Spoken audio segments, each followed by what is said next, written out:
Barack Hussein Obama II, America's first half-white and half-straight president. But before we fully jump into Barry's presidency, let's take a quick look at how he made it to the highest position in the world.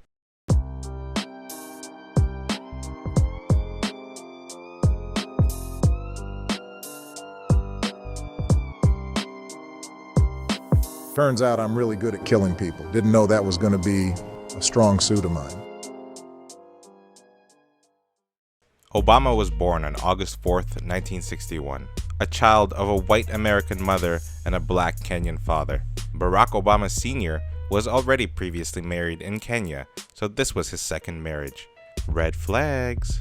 You know the number of girls that I have been, right? Are you In my life. seriously Yeah. gonna You bring know it, that up right? right now? Yeah. You Well, tell me stuff like that. 2,500, you are the one. Only one. Yeah? That does Only not make one. me feel special. That makes me sick. Really? Yeah, really. My friends and family told me to look out for red flags, and right now he looks like a giant red flag. 3 years later, in March of 1964, they were already divorced. After they were divorced, Barack Obama Sr. left to Kenya and only saw Barry once in 1971, and then never again.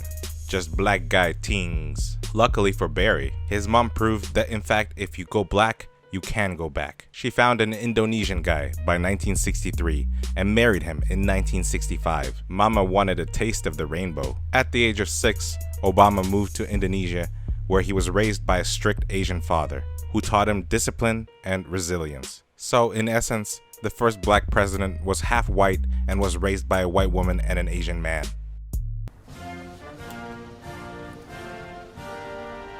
Hello everybody! Ladies and gentlemen, this very basic catch by the world line. So, this very most big catch by the world line and the very water. You might be saying to yourself, but I thought if you get divorced once, you're much more likely to get divorced again. Well, you'd be correct. By 1980, his mother was divorced once again. So little Barry went back to Hawaii. Little did he know at the time, he had caught a fatal and incurable disease, which would haunt him later in life: Asian fever. While in Hawaii, Obama was part of the Chum Gang, a slang term for smoking marijuana, which would have been bad back in the day, but now no one cares.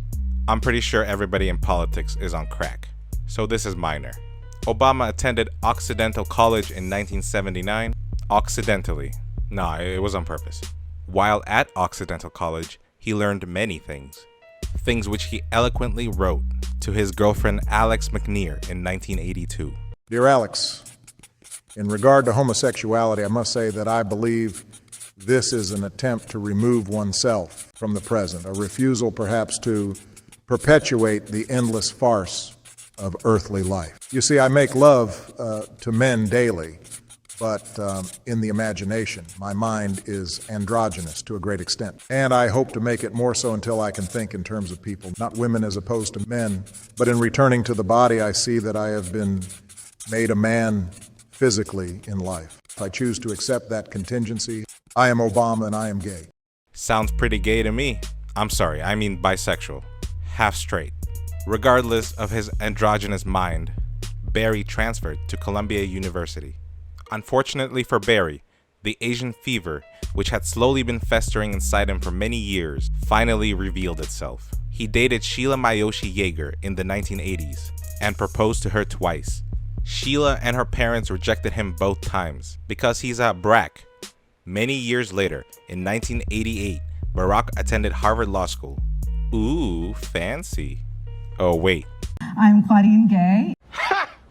Gay! And I'm honored to stand before you as the next president of Harvard University.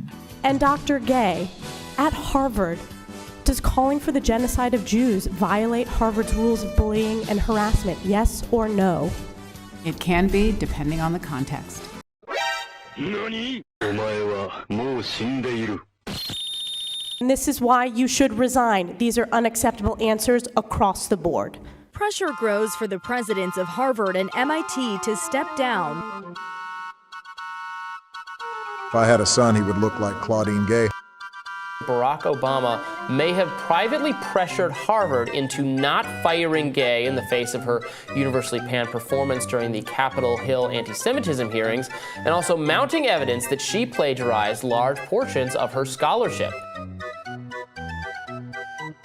Harvard president Claudine Gay is set to resign today. That is according to the Harvard Crimson. Let's go straight to CNN's Matt Egan. Matt, what can you tell us about this? These plagiarism allegations, where Claudine Gay has had to issue corrections, multiple corrections. Now, we should note that Claudine Gay has not been accused of stealing anyone's ideas in any of her writings. She's been accused of sort of more like copying other people's writings without attribution.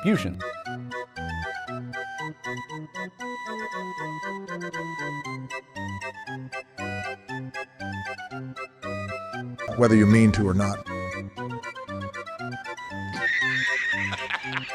In 1989, he met Michael Robinson. Michael and I... I'm sorry, it says Michelle. Michelle Robinson. I might have dated both Sheila and Michelle at the same time because I am black. As usual for Barry at this point, Michelle initially rejected him, but then gave way because he wouldn't leave her alone. Why are you running? Why are you running? From 1992 to 2004, he was a lecturer at University of Chicago Law School. During this time, he wrote a book called Dreams from My Father, a man he only saw once. In this book, he made up a bunch of random shit so that he can seem more black than he really is. From 1997 to 2004, while he was a lecturer, he was elected to the Illinois Senate, and in 2005, he was elected to the US Senate.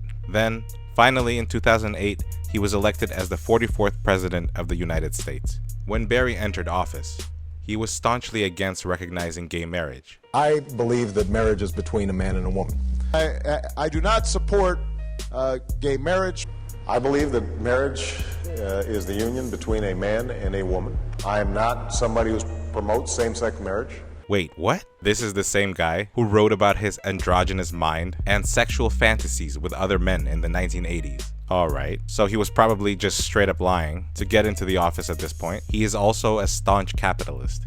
I actually believe that capitalism is the greatest force for prosperity and opportunity the world has ever known. And I believe in private enterprise, not government. If you got a business, you didn't build that. Somebody else made that happen. Alright, maybe not so staunch. But let's move on to Barry's major legislative achievement while he was in power for 8 years, Obamacare. I know that there are millions of Americans who are content with their health care coverage. They like their plan, and most importantly, they value their relationship with their doctor. They trust you. And that means that no matter how we reform health care, we will keep this promise to the American people. If you like your doctor, you will be able to keep your doctor, period. If you like your doctor, you can keep your doctor, said Barry. The lie detector test determined that was a lie. Oh my God, are you kidding me? Biggest lie in America, huh? According to some internet people, Barry's biggest scandal is his tan suit. The biggest scandal of the entire Obama presidency, the tan suit. Oh shit, it's Chris, the manly man Hayes. This guy is very trustworthy. Let's do a rundown of some of Obama's best scandals. Bill Ayers was a professor of social justice at the University of Illinois at Chicago College of Education. He was the leader of the Weather Underground terrorist organization, the original social justice warrior. The Weather Underground was a massive failure for a domestic terrorist organization. They bombed and burned a bunch of infrastructure and monuments. But the only people they killed were themselves. This is known as the Greenwich Village explosion, where 3 members of the organization accidentally blew themselves up. Whoa, whoa, whoa. But lest you think there were no victims, here is the son of a family that was attacked, recounting the events that unfolded. So tell us now, what happened back in February of 1970? At the time, Greta, my father was the trial judge on a case called the Panther 21. A number of members of the Black Panther Party on trial for allegedly plotting to bomb a number of landmarks and department stores here in New York City. February 21st, 1970, in the midst of that trial at about 4:30 in the morning, William Ayers' Weather Underground frankly launched an attack on about 4 different sites here in New York.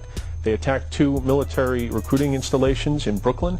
They attacked a police installation in Lower Manhattan, and then they attacked my family home with us sleeping in our beds with 3 separate bombs. You think it's the Weather Underground, but the Panther 21 was the trial your father was actually trying at the time. How do you connect those two? Quite simply because over the years, that's exactly who's been credited with the attack. Bernadine Dorn, Bill Ayers' wife, months later took credit for the firebombing of our house. She took credit for a number of bombings in New York and threatened additional bombings to come. Every history of the Weather Underground that's been written since that time documents the fact that the assault on our home and our family, the attempt on our life, was by the Weather Underground. In 1995, Ayers and his wife hosted the Obamas. At this meeting, Alice Palmer, an Illinois Senate member, introduced Obama as her chosen successor. But Obama and Ayers weren't that close, right? Right? Here's a picture of Barry smiling with his bestie, Louis Farrakhan, at the 2005 Congressional Black Caucus get-together. In case you're unaware about the brilliant genius of Farrakhan, just listen to his speech about the Jewish problem. The satanic Jews that control everything and mostly everybody. If they are your enemy, then you must be somebody.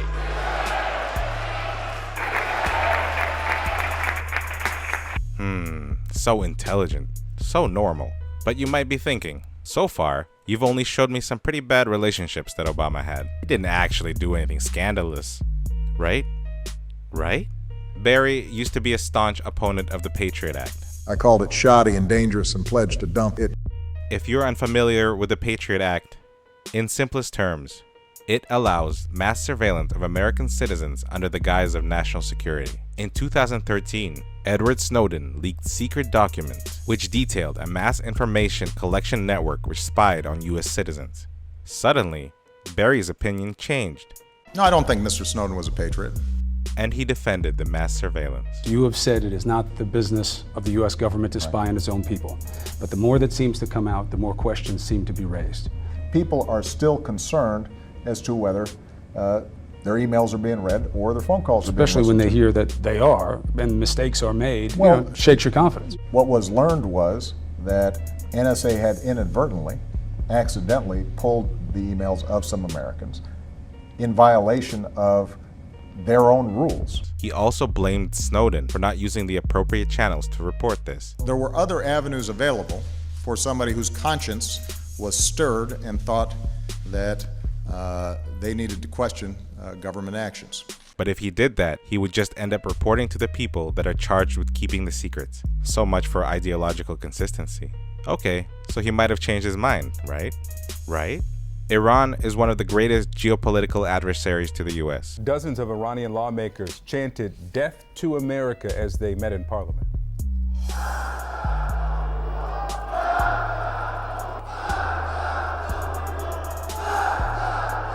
They fund many terrorist organizations, some of which you might recognize from the Hall of Fame of terrorists.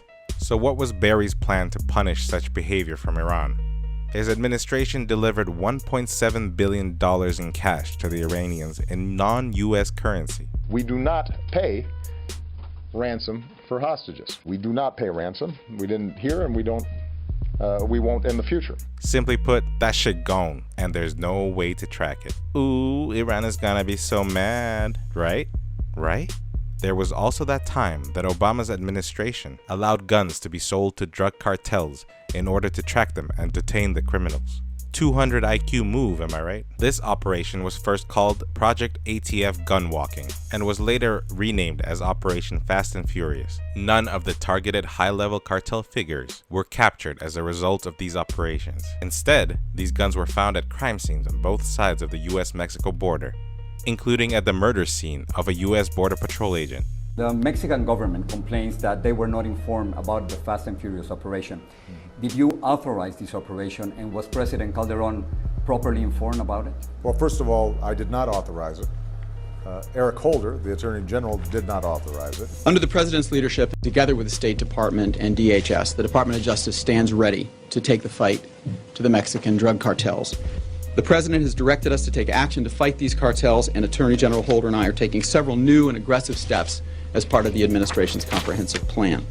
Redeploying 100 personnel to the southwest border in the next 45 days to fortify its Project Gunrunner. ATF is doubling its presence in Mexico itself, from 5 to 9 personnel working with the Mexicans specifically to facilitate gun tracing. That worked out well, right? Right? All right, I'm starting to run out of patience. So let's do a lightning round. The IRS, under Obama, applied extra scrutiny to companies applying for tax-exempt status depending on their political affiliation or topic. So basically, sicking the IRS on your political enemies. Barry ordered 542 drone strikes during his presidency. This resulted in the deaths of 324 civilians. A new report has revealed that a U.S. drone strike that killed at least a dozen people in Yemen in December targeted vehicles that were part of a wedding procession going towards the groom's village. According to the Human Rights Watch investigation, quote, some, if not all, of those killed and wounded were civilians. The Obama administration has disclosed a 4th American fatality from U.S. drone strikes in Yemen and Pakistan. One of these civilians was a 16-year-old American citizen who was not in a country with which America was at war. Nice. Barry promised to close Guantanamo Bay in 2008. I have said repeatedly that I intend to close Guantanamo, and I will follow through on that. But never did, so there's that. And last but not least, here's our Barry gently sipping some Flint water to show everyone how clean it is. Yep, definitely no lead. Okay, so the list is long and time is finite, so let's move on. Barry's marriage is strong and unshakable. There were 10 years when I couldn't stand my husband. Despite the fact that Michael was not his first choice, Michelle was not his first choice, Barry made it work. Although Barry's androgynous mind may wander sometimes, he found the best compromise for his case. Joan Rivers describes it best. Do you think that the country will see the United States will see the first gay president or the first woman president? We already have it with Obama, so let's just calm down. Got it. You know Michelle is a trans. I'm sorry, she's a what? A transgender. We all know. Oh my gosh. Rest in peace, Joan. Obama is also known as one of the greatest orators of his time. Let's take a look at some examples of this genius. If we fall for now the fact that we or the woman who I'm going a little off script here, but I mean even